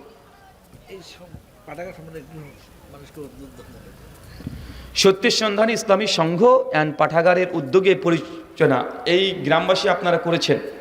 আমি প্রথমে আপনাদেরকে জানিয়ে দিয়েছি যে মুসলিমদের মধ্যে এই দুনিয়াদারিতা, এটাকে কমিয়ে দিয়ে দিনের পেছনে কিছুটা সময় দিতে হবে। দিনের জন্য আপনি ইলেকট্রিক বিল দেন না ভাইজান? গ্যাসের বিল লাগে কি লাগে না? ছেলে মেয়ের প্রাইভেটের টিউশনের টাকা লাগে কি লাগে না? লাগে তো। কিন্তু আল্লাহর দিনের জন্য, দিনের বিজয়ের জন্য মাসে কোনো বেতন দেন? দেওয়া উচিত কি উচিত নয়? সব খাত আছে, কিন্তু দিনের পেছনে আপনাকে অন্তত পক্ষে মাসে 500-100 এটা নির্দিষ্ট করে নেবেন যে গ্যাসে মাসে 1000 টাকা লাগে, আমার ইলেকট্রিক বিল মাসে 700 টাকা লাগে, ছেলে মেয়ের আমার পড়ার খরচ প্রাইভেট টিউশনে 500 টাকা করে 3 জায়গাতে দিতে হয়, কিন্তু আল্লাহ দিনের জন্য নির্দিষ্ট কোনো আপনি অর্থ বিনিয়োগ করেন, দায়িত্ব নিয়ে করেন, কথা বলেন যে না এটা ফি সাবিলিল্লাহ, এটা আল্লাহর রাস্তায় দিয়ে দিলাম। আচ্ছা কেউ এমন আছেন যে করেন যে প্রত্যেক মাসে মাসে নিজের ইচ্ছায় যেন ইলেকট্রিক বিল দেন, ওইভাবে একবার দিয়ে দেখেন, যে কোনো জায়গায় নিয়ত খাস করে নেন যে আল্লাহর দিনের বিজয়ের জন্য মাসে আজ থেকে আমি 500 টাকা দান করবো, বেশি না 500 টাকা বা 1000 টাকা যা হবে, 500 অথবা 1000 টাকা আমি মাস শেষে হয় মাদ্রাসাকে দেবো, অথবা মসজিদে দেবো, বা এই ধরনের বিভিন্ন ফাউন্ডেশনে দেবো, বা বিভিন্ন দাওয়াতি প্ল্যাটফর্মগুলোতে দেবো। দেখেন আপনি দান করেন আল্লাহ রাস্তায়, এবং এই দানটা হবে দীর্ঘমেয়াদী। কি হবে কথা বলেন? দীর্ঘমেয়াদী, নিয়মতান্ত্রিকভাবে আল্লাহ এই দানটাকে কবুল করে নিলেই আপনার রিজিকে বরকত আসবে ইনশাআল্লাহ। আসবে কি আসবে না? আরে আসবে। আপনি করে দেখেন। সহিহ বুখারী 43 নম্বর হাদিস, আল্লাহ নিয়ে বলছেন আল্লাহ ওই ইবাদতকে পছন্দ করে যেটা সংখ্যায় অল্প কিন্তু দীর্ঘমেয়াদী। মানে 1 রাকাত যদি নামাজ পড়েন, যদি আপনার এটা আমল থাকে যে আমি এই আমলটা করব, এই একটা ছোট্ট আমল, কিন্তু এটা যদি কন্টিনিউয়াসলি করেন, প্রতিদিন করেন, এই আমলটা আল্লাহ কি করে অনেক বড় হিসেবে দিয়ে দেয়। সে বুখারীর হাদিস, কেউ যদি আল্লাহর রাস্তায় একটা খেজুরের অর্ধেক দান করে, অর্ধেক মানে বুঝেন, একটা খেজুরের অর্ধেক, গোটা খেজুর না, অর্ধেক, আল্লাহ বলছেন আমি তার ওই দানটাকে দান হাত দিয়ে কবুল করে নিই, তারপর ওই খেজুরটাকে আমি বড় করতে থাকি। যেমনভাবে তোমরা উট গরু ছাগল বড় করো, ওইভাবে বড় করতে খেজুরের টুকরাটাকে আমি উহুদের পাহাড় সমান করে বান্দাকে কিয়ামতের মাঠে আমি ব্যাক করব। চিন্তা করতে পেরেছেন? উহুদের পাহাড় দেখেছেন? 22 কিলোমিটার ধরে উহুদের পাহাড়, 22 কিলোমিটার লম্বা, আর পোস্তে কমপক্ষে 3.5 কিলোমিটার। এত বড় একটা খেজুরের মূল্য আল্লাহ আপনাকে দেবে, একটা খেজুরের অর্ধেক, যদি আল্লাহর দরবারে কবুল হয়ে যায়। ভাইজান, যদি পরকালে মুক্তি পেতে চান, নির্দিষ্ট মাসে আল্লাহর দিনের বিজয়ের জন্য 500 হোক, 1000 হোক, 2000 হোক, 5000, মাসে মাসে দায়িত্ব করে নিজে থেকে, চাইতে যেন না হয়, নিজে দায়িত্ব করে আপনি দিতে শুরু করেন, দেখেন রিজিকে বারাকা আসবে ইনশাআল্লাহ। এই ফাউন্ডেশনের সঙ্গে আপনারা থাকবেন, সহযোগিতা করবেন, অনেক রকমের তারা কাজ পরিকল্পনা করে। এটা আমি যতটা জানি তার চেয়ে আপনারা গ্রামবাসী আপনারা বেশি জানেন, আমাদেরকে বলার প্রয়োজন নেই। আল্লাহ সুবহানাহু ওয়া তাআলা আপনাদেরকে কবুল করুক, আমিন। কিছু প্রশ্ন? আচ্ছা, কি একজন প্রশ্নগুলো পড়েন না? জুমার আযান কয়টি আলোচনা করবেন? জুমার আযান কয়টা? এখন এই নিয়ে ঝামেলা হয়। আরে হিন্দুরা জানে জুম্মার নামাজ আযান একটা হয়, দুটো হয় না। এখন এটা নিয়ে ঝামেলা করেন আপনারা। শোনেন, জুমার যারা দুটো আযান দেয় তারাও একমত, জুমার যারা একটা আযান দেয় তারাও একমত যে আল্লাহর নবী একটা আযান দিয়েছে। আবু বকর রাদিয়াল্লাহু আনহু তিনি একটাই দিয়েছেন, ওমর ফারুক তিনিও একটাই দিয়েছেন, আলী বিন আবি তালেব তিনিও একটাই দিয়েছেন, ওসমান বিন আফফান তিনিও একটাই দিয়েছেন প্রথম 6 বছর, শেষের 6 বছর গিয়ে তিনি 2টা দিয়েছেন। তার মানে বুঝলাম কি, নবী একটা দিয়েছেন, 4 খলিফার মধ্যে 3.5 খলিফা একটাই দিয়েছেন। 3.5 খলিফা কেন বললাম? ওসমান বিন আফফান প্রথমে তো তিনি একটা আযান দিয়েছিলেন, তাই না? উনি তার শেষ খিলাফতে এসে কয়টা দিয়েছে? 2টা দিয়েছে। তো প্রথম কার্ডটা কেন ধরবেন না? ওটা কি দলিল নয়? ওটা তিনিও তো দিয়েছেন। এখন আপনি বলেন, নবীও একটা দিয়েছেন, 3 খলিফা একটাই দিয়েছেন, ওসমানও একটাও দিয়েছিলেন, শেষে 2টা দিয়েছেন। এখন আপনারা কয়টা দেবেন? কয়টা দেবেন? আচ্ছা, আহলে হাদিসদের কমিউনিটি উসুল হচ্ছে এইটা, যদি নবীর কোনো আমলের সঙ্গে সাহাবীদের আমলের যদি বিরোধ দেখা দেয়, কন্ট্রাডিকশন হয়, তাজাদ হয়, তানাজা চলে আসে, তাহলে কি করতে হবে? তাহলে ফিরে আসতে কোথায়? ফারুদ্দুহু ইলাল্লাহি ওয়া রাসূল, আল্লাহর দিকে এবং রাসূলের দিকে। সূরা নিসার 59 নম্বর আয়াতের শেষ অংশ। যদি আল্লাহর নবীর সঙ্গে আর সাহাবীদের খলিফাদের সঙ্গে যদি বিরোধ দেখা দেয়, তাহলে কোন দিকে ফিরবেন? আল্লাহ কোরআনে বলছে তাহলে তোরা প্রত্যাবর্তন করো নবীর দিকে আর আল্লাহর কোরআনের দিকে। আচ্ছা, আল্লাহর কোরআনে জুমার আজান কয়টার কথা বলেছে? একটা না 2টা? আর সূরা জুমার আয়াত নম্বর 9 আল্লাহ একটাই বলেছে কোরআনে। কয়টার আজানের কথা আছে? আরে একটা। আর নবী কয়টা দিয়েছে? নবী একটাই দিয়েছেন। তাহলে বোঝা যায় যে একটা আজান দেওয়া এটাই আফজাল, তাই এক আজান দিবেন। এমন প্রশ্ন আসতে পারে, এটা হুজুর সাহাবিদের সুন্নাত কি সুন্নাত নয়? খলিফাদের সুন্নাত তো নবী মানতে বলেছে, ফালাইকুম বিসুন্নতি ওয়া সুন্নতি খলিফায়ে রাশিদিন মাহদিয়িন, যে আমার সুন্নাতকে মানো আর আবার খলিফায়ে রাশিদিনের সুন্নাতকে মানো। সুনান তিরমিজি কিতাবুল ফিতান হাদিস নম্বর 2676, আবু দাউদ কিতাবুস সুন্নাহ হাদিস নম্বর 4606। তো নবী তো বলেছে যে আমার খলিফাকে মানতে হবে। তো ওসমান কি খলিফা নয়? অবশ্যই খলিফা। তো তিনি তো দুটো আজান দিয়েছে, তো দুটো আজান কেন দেওয়া যাবে না? চাচা, নবী বলেছেন খলিফাদেরকে মেনে চলো, সিগা জামা, মানে বহু বচন এসেছে। তো 4 খলিফার মধ্যে 3 খলিফা, তাহলে কয়টা আজান দিয়েছে? একটা। আর একজন খলিফা দিয়েছে 2টা। তো আপনি এক খলিফাকে মানছেন, 3টে তো আপনি ছেড়ে দিয়েছেন। খলিফাদের মানে বহু বচন, অধিকাংশ খলিফারা যার পরে আমল করবে সেটাকে আপনাকে করতে হবে। তো অধিকাংশ খলিফা কি 1 আজান দিয়েছে না 2 আজান দিয়েছে? আরে 1 আজান। তো আপনি কেন 2 আজান দিবেন চাচা? ওস্তাদ, হিন্দু শিক্ষককে সালাম দেওয়া যাবে কিনা প্রশ্ন করুন। হিন্দু শিক্ষককে সালাম দেওয়া যাবে কি যাবে না?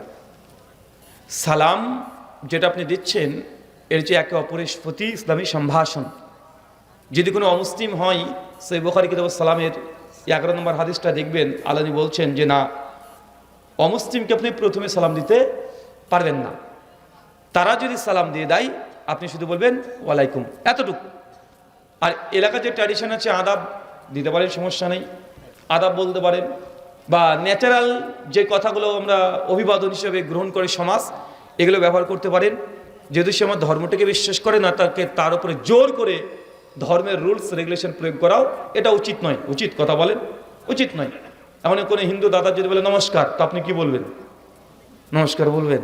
নমস্কার মানে কি? যে তোর কাছে মাথা নত করে দিলাম, তো আমি কি অপরাধ করলাম রে ভাই? তোর কাছে মাথা আমি কেন নত করব? তাই না? আচ্ছা, একটা শিক্ষক যখন ক্লাসে এসেছে, ছাত্র বলছে নমস্কার স্যার, মানে হ্যাঁ স্যার আপনার যে মাথা নত করলাম। তো উনি বড় মানুষ, ওকে মাথা নত করছে, ঠিক আছে। তো স্যার যদি বলে নমস্কার, মানে তোর কাছে মাথা নত করলাম। আচ্ছা, চোর আর পুলিশ, পুলিশ চোরকে ধরেছে, চোর তো বলছে নমস্কার স্যার, স্যার আমি মাথা নত করলাম, বুঝলাম। পুলিশ যদি এখন বলে নমস্কার স্যার, চোরকে নমস্কার, ভাই তোর কাছে মাথা নত করলাম, ভাই বলেন তো এই অভিবাদন সঠিক? এটা স্থান কালপাত্রের সময় ভেদে এটা কখনো বৈধ হয়, কখনো অবৈধ হয়ে যায়। হচ্ছে কি হচ্ছে না? কালপাত্র ভেদে এটা মিনিংলেস হয়ে যাচ্ছে। আচ্ছা, আমাদের ওয়েস্টার্ন কালচারে কি বলে? সকাল বলে সে গুড মর্নিং স্যার, বলে কি বলে না? কথা বলেন। এখন দেখা যাচ্ছে আপনার বাপ মারা গেছে, যে সব হাউমা করে কাদাকাটি করছেন, আর আপনাকে আপনার অফিসের অফিসার ফোন করে বলছে গুড মর্নিং, কিরে এখন বলেন তো আপনার সকাল কি গুড? আরে বাপ মারা গেছে, বলছে গুড মর্নিং। ও থাপ্পড় দিতে মন চাইবেন একটা। তার মানে ব্যাড মর্নিং কি বলতে পারবে?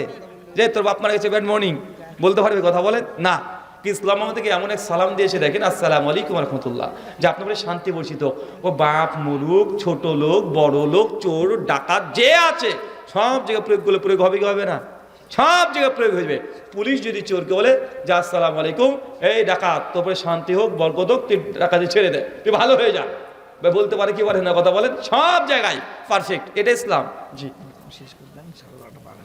জি, শুকরান, শেষ।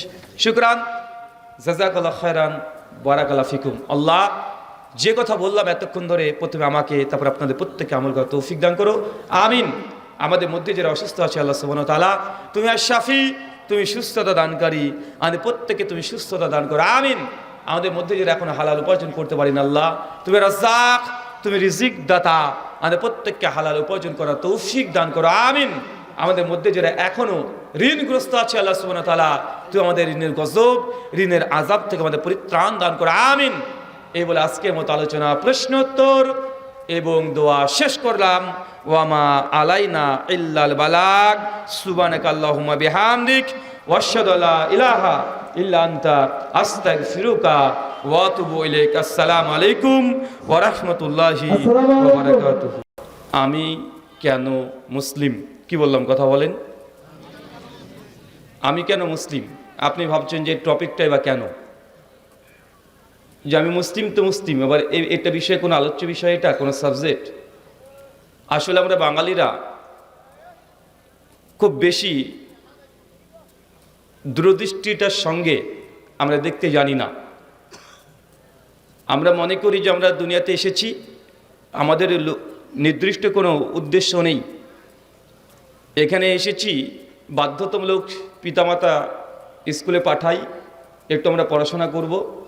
যখন ম্যাট্রিক পরীক্ষা দেওয়া হয়ে যাবে, মানে ক্লাস 10 পাস করবেন, তারপরে রুজি রোজগারের অনুসন্ধান করবেন। যখনই মোটামুটি 10-12 হাজার টাকা ইনকাম করতে শিখে নেব, বিবাহ করব, স্ত্রী চলে আসবে, 2 বছর তার সঙ্গে একটু এনজয় করব, ফুর্তি করব, সন্তান চলে আসবে, তখন আস্তে আস্তে পরিবার কেন্দ্রিক আমাদের জীবনটা হয়ে যায়। ছেলে আবার বড় হবে, তাকে বিয়ে দিতে পারলে আমরা মনে করি যে আমাদের জীবনের উদ্দেশ্য সাকসেস হয়ে গেছে। যদি ছেলেদেরকে যদি ভালোভাবে পড়াশোনা করিয়ে যদি কোনো চাকরি বাকরি পেয়ে যাই, আমরা মনে করলাম যে আমরা সাকসেস, যে আমাদের আসার যে উদ্দেশ্যটা আমরা সফল করে নিয়েছি, বা আমি সাকসেস হয়ে গেছি। দেখেন, পৃথিবীর মানুষ বা আমি আপনি সাকসেস বলতে কোনটা বুঝি? আমাদের সমাজ আমাদেরকে এটা বুঝিয়েছে যে পড়াশোনা করে তুমি চাকরি যখন পেয়ে যাবে, এটা হচ্ছে সাকসেস। আর গোটা দুনিয়ার মানুষ এটাকে মনে করে যে না, এই ব্যক্তিটাই সফল। কেন? এটা 20 বছর ধরে পড়াশোনা করেছে, এখন একটা ভালো জব করছে, চাকরি করছে, 80-90 হাজার টাকা ইনকাম করছে, আর কি প্রয়োজন? এই তো কমপ্লিট। এখন তার জীবনটাই সে রোবোটিক হয়ে যাবে। ওই প্রতিদিন সকালবেলা ঘুম থেকে উঠবে, গোসল করবে, খাওয়া দাওয়া করবে, তারপর সে অফিসে চলে যাবে, অথবা বিজনেস যেখানে আছে ব্যবসা, ওই জায়গাতে গিয়ে সারাদিন ব্যবসা করছে বা চাকরি করছে, সন্ধ্যার পরে বাড়িতে আসছে, এসে আবার জীবনটা হয়ে গেছে এই সাধারণত 2-3 ঘন্টা।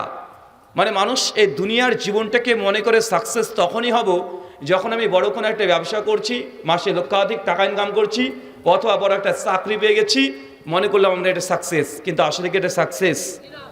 এটা আসলে সাকসেস নয়। এই যে সফলতার যে সংজ্ঞা, এই সফলতার সংজ্ঞা আমাদেরকে শিখিয়ে দিয়েছে পশ্চিমা বিশ্ব, ওয়েস্টার্ন কান্ট্রি, যারা ইংরেজ, ব্রিটিশ, যারা নাস্তিকতা প্রচার করে, তারা আমাদেরকে এটাকে সাকসেস বুঝিয়ে দিয়েছে। অথচ একজন মুমিন যে বিশ্বাসী, তার সফলতা যখন সে কালেমা নিয়ে মৃত্যুবরণ করতে পারবে, এটা তার সাকসেস, সফলতা। আর তার বড় সফলতা যখন সে জান্নাতে প্রবেশ করবে, সেটাই। কিন্তু আমরা অধিকাংশ মানুষ দেখেন, এই যে কনসেন্স, আমাদের চিন্তাধারায় থিঙ্কিং, আজ থেকে আমরা না হলেও কয়েকশো বছর আগেই আমরা হারিয়ে ফেলেছি না? দেখেন আমরা সব চলছি কিভাবে। আমরা ধর্মটাকে অ্যাডিকশন মনে করেছি, মানে নফল, আর দুনিয়াবী জীবন এটা হচ্ছে ফরজ। আর ধর্ম মানে কারা করবে? এ বয়স হয়ে গেছে 50 বছর বয়স, এ লোকটা চাকরি থেকে এখন সাসপেন্ড হয়ে গেছে, এ লোকটা 50 বছর বয়সে ছেলেমেয়ের বিয়ে দিয়ে দিয়েছে, এখন বাড়িতে তার থাকতে তেমন ভালোটা লাগে না। চায়ের দোকানে গেলেও ইয়াং ছেলেরা এখন বসে গল্প গুজব করছে, ওখানে সময় নেই, কি করছে? মসজিদে চলে যাচ্ছে। কেন? তার বয়সের মানুষরা এখন বড় বড় দাড়ি রেখে দিয়েছে। দাড়ি রাখাটাও বাঙালির কাছে এটা ধর্মের কারণে সুন্নাত, এই উদ্দেশ্যে অধিকাংশ বাঙালি দাড়িটা রাখে না। কেন রাখে? আমাদের কালচার, সমাজে আছে মেয়ের বিয়ে দিতে হবে। এখন বাপের যদি দাড়ি না থাকে তাহলে মানুষ কি বলবে? এটার জন্যই এখন অধিকাংশ মানুষ দাড়িটা রাখে কি রাখে না? পর্দা বা বোরখা, অধিকাংশ 90% ইসলামিক কান্ট্রি যেসব দেশগুলো আছে, ভারত বলেন, বাংলাদেশ বলেন বা পাকিস্তান, অধিকাংশ জায়গায় এর যে ইসলামের বিধান, আল্লাহর সন্তুষ্টির জন্য 90% মেয়েরাই দেখেন তারা পর্দা করে না। কেন পর্দা করে? কালচার, যে সমাজে এটা চলছে, যেটা আমি না পড়ে যাই কেমন দেখাই, তার জন্য দেখবেন যারা পর্দা করছে আবার ফেসবুকে প্রতিদিন তারা পর্দা করে, বোরখা করে টিকটক ভিডিও বানাচ্ছে, আছে না নাই? তারা পর্দা করছে, আবার যখন বিয়ের বাড়িতে চলে যাচ্ছে সাজসজ্জা কত সুন্দর করে সেজে ওখানে গিয়ে আড্ডা পিটছে, আছে না নাই? পর্দার সঙ্গে জড়িত আছে, বোরখার কোনো সমস্যা নাই, সুন্দর করে বোরখাটা পরেছে, কিন্তু আবার 4টে 5টে 6টা 10টা 12টা পর্যন্ত বয়ফ্রেন্ডও আছে না নাই? তো এটা হচ্ছে আমাদের ধর্মীয়, এটা হচ্ছে কালচার, এটা আমাদের ভেতরে যে আমরা ধর্মপরায়ণ বা ধর্ম পালন করি, এই জন্যই আমরা নামাজ, রোজা, হজ, যাকাত এগুলো করি না। সামনে ইলেকশন আসছে, মানুষ কি না বলে, এই জন্য একটা নেতাও চলে যায় হজ করতে বা উমরা করতে, আছে না নাই? যে যাই একটু উমরাটা করে আসি, মানুষ বলবে যে না একবার হজ করেছে, লোকটা ভালো ধার্মিক। এখন এই উমরা করার কারণে যদি 200, 1000, 2000, 4000 যদি ভোট বাড়ে, মানুষ এই জন্য এখন অনেকেই হজ উমরা করতে যায়, আছে না নাই? তার মানে আমরা বুঝতে পারছি ধর্মটাকে আমরা মূলত সামাজিক কৃষ্টি কালচার এই নর্মালাইজ করে নিয়েছি। এর যে আল্লাহর বিধান, এই ধর্ম পালন না করলে আপনি যে পরকালে মুক্তি পাবেন না। এই ধর্ম পালনের মাধ্যমে আপনার জান্নাত জাহান্নাম নির্ভর করছে। এটা আমরা অনেক অংশেই আমরা ভুলে গেছি। জাস্ট রোবটের মতো চলছি আমরা। আপনি মুসলমান, এখন আপনাকে যে প্রশ্ন করি ভাইজান, আপনি কেন মুসলমান, কেন আপনি মুসলিম? গোটা বিশ্ব জগতে যারা টেকনোলজি, বিজ্ঞান, সায়েন্স সমস্ত সেক্টরে ফ্যাকাল্টিতে যারা 1 নাম্বার শীর্ষের 1 নাম্বার, তারা কারা? ইহুদি আর খ্রিশ্চান। কারা? কথা বলেন। ইহুদি আর খ্রিশ্চান। যত বিশ্ব জগতে যত উন্নত করেছে তার সিংহভাগ অবদান এখন তাদের। মোবাইল থেকে শুরু করে, কম্পিউটার থেকে শুরু করে যা দেখছেন সব কিছু ইহুদি খ্রিস্টান তারাই এই জিনিসগুলোকে তারা তৈরি করছে। পৃথিবীতে 4,500 ধর্ম আছে। চাচা, কতগুলো ধর্ম আছে? 4,500 ধর্ম আছে। আর আমরা মুসলমান, আমরা আছি 180 কোটি, খ্রিস্টান আছে 230 কোটি, হিন্দুরা আছে 140 কোটি, আর 4,500 ধর্ম। এতগুলো ধর্মের মধ্যে আপনি কেন মুসলমান? কেন আপনি হিন্দু না? কেন আপনি খ্রিস্টান না? কেন আপনি ইহুদি না? গোটা বিশ্ব জগতে মুসলিম জাতি আজকে সব চাইতে সব দিকে, রাজনীতি বলেন, অর্থনীতি বলেন, সমাজনীতি বলেন, ধর্মের দিক থেকে বলেন, বিজ্ঞান, সায়েন্স, সব জায়গায় মুসলিম জাতি আজকে পিছিয়ে আছে। আছে না নাই? আজকে আমরা সব দিক দিয়ে পেছনে।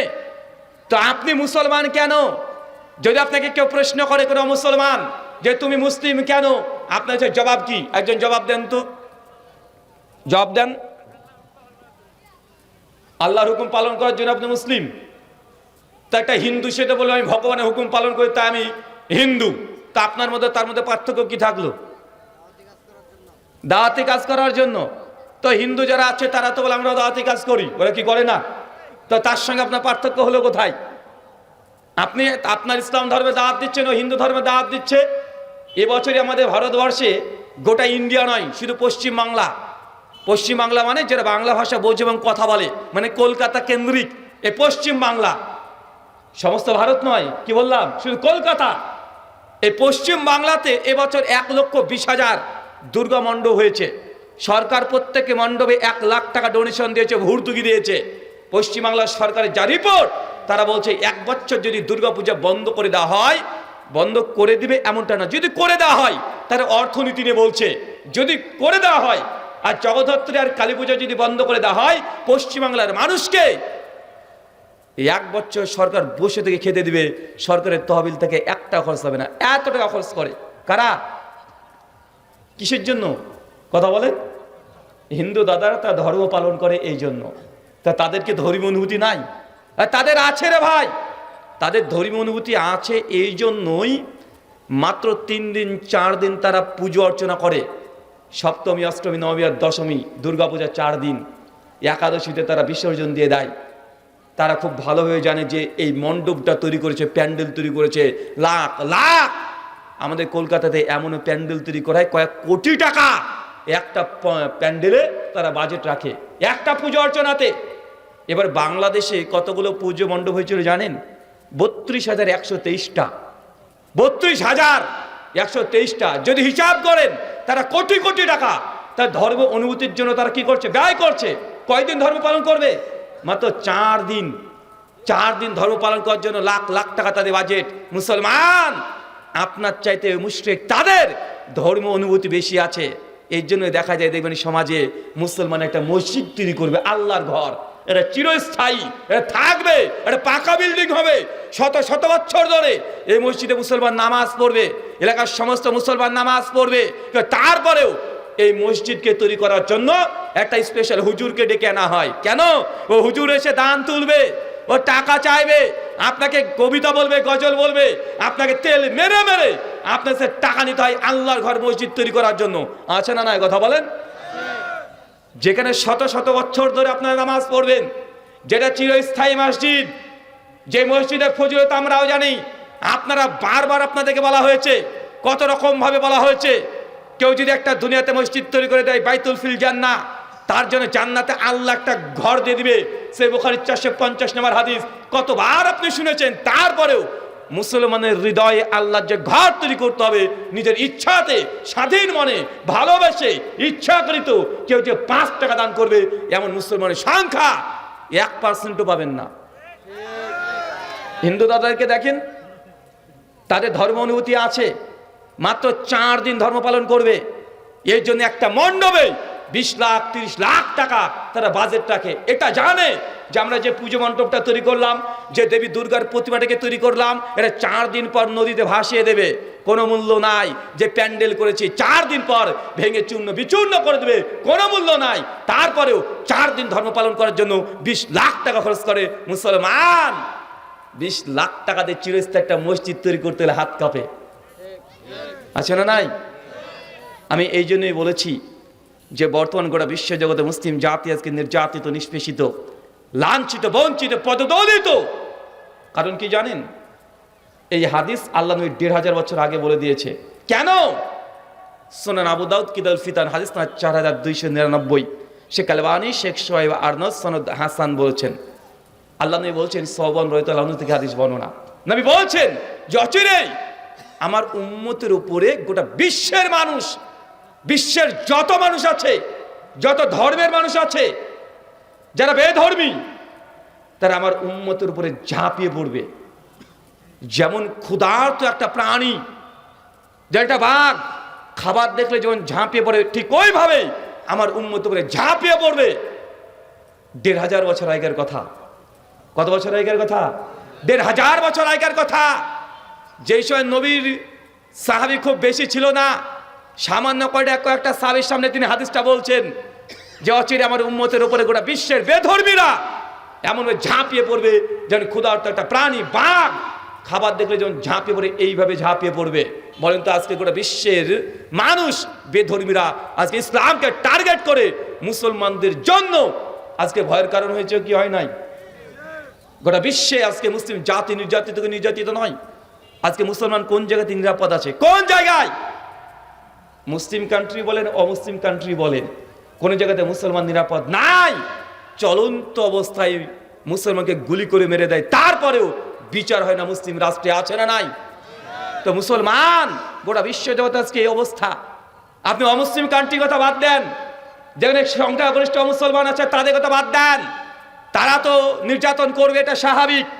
তারা তো মুহাম্মদ সাল্লাল্লাহু আলাইহি ওয়াসাল্লামকে সেই সময়তে তারাই মেনে নেয় নাই, যারা নবী রাসূলকে পর্যন্ত হত্যা করার চেষ্টা করেছে, যার নবী ঈসা আলাইহিস সালামকে ক্রুশে ঝুলিয়ে মৃত্যু দেওয়ার জন্য প্রস্তুতি নিয়েছিল, আল্লাহ শুধু তাকে তুলে নিয়েছে। নচেত নবীকে হত্যা করার জন্য যারা পরিকল্পনা করেছে, নবী জাকারিয়াকে মসজিদে তাকে হত্যা করে দিয়েছে। তো যারা বেধর্মী আছে তা নবীদেরকে ছাড়েনি, তো মুসলমানকে ছাড়বে? কথা বলেন, মুসলমানকে ছাড়বে? তো বেধর্মীরা তো চিরদিন তারা ইসলামের শত্রু, তারা ছিলই, কিন্তু মুসলমান আজকে মুসলমান রাষ্ট্রেও তারা নিরাপদ না। আল্লাহ নবী এই জন্য বলছে গোটা বিশ্বের যতগুলো বেধর্মী আছে আমার উম্মত করে ঝাঁপিয়ে পড়বে, ছিঁড়ে ছিঁড়ে খাবে। দেখেন, ভালো করে লক্ষ্য করে দেখেন, যেটা আপনাকে ইতিহাস সংক্ষিপ্তভাবে বলি, বেশি দিনের ইতিহাস আপনাকে বলবো না, সামান্য কয়েক বছর আগেকার ইতিহাস। 1947-এর পূর্বে বাংলাদেশের এই ভূখণ্ড বাংলাদেশ ছিল না, পাকিস্তান ছিল না। ছিল? কথা বলেন না। তখন কি ছিল? ভারত, ইন্ডিয়া, হিন্দুস্তান। এটা তখন হিন্দুস্তান নামে পরিচিত ছিল।